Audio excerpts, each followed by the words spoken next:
ശിക്ഷിക്കുവാൻ നരകത്തിലുണ്ടംലാക്കുകൾ, ദയവന്നതേ അവർക്കില്ല ഉരമാ കൽബുകൾ.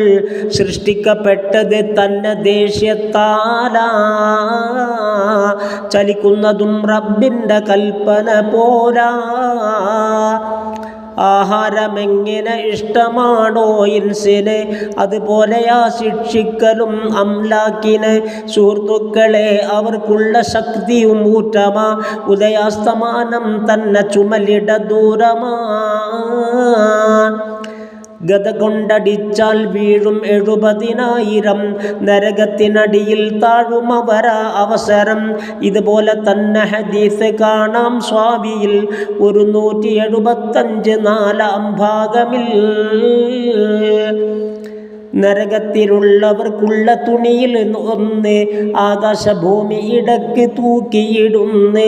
അതിനുള്ള ദുർഗന്ധം ശ്വസിച്ചാൽ പിന്നെ ഭൂലോകവാസികൾ തുലയുമെന്നാ പൊന്നേ.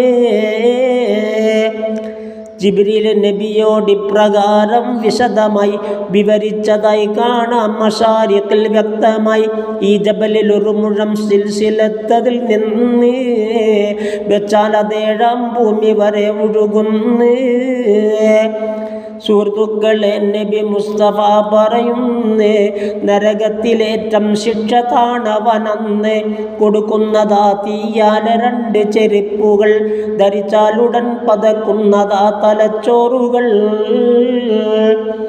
ഉരുളിക്കകം ചൂടേറ്റതായി തിളയ്ക്കുന്ന എണ്ണക്കു സാമ്യം എന്ന് തോന്നുമതെന്നാ. അതുമാത്രമല്ല, അവനുള്ള ചെവികൾ 2ഉം തീക്കട്ടയായി മറിയുന്നതാണടപ്പല്ലും. കൂടാതെ ചുണ്ടുകൾ 2ഉം അപ്പോൾ തന്നെ ജ്വലിക്കുന്നതാ തീയാൽ. അതെല്ലാം പൊന്നേ. എന്തിനു പറയുന്നുള്ളിലെ കുടലൊക്കെയും പുറത്തേക്ക് വരുമെന്നാണ് കഥമിൽ കൂടിയും. നരകത്തിൽ ഇന്നേറ്റം ഭയങ്കര ശിക്ഷയും അവനുള്ളതായെന്നാണ് ഭാവന തന്നെയും.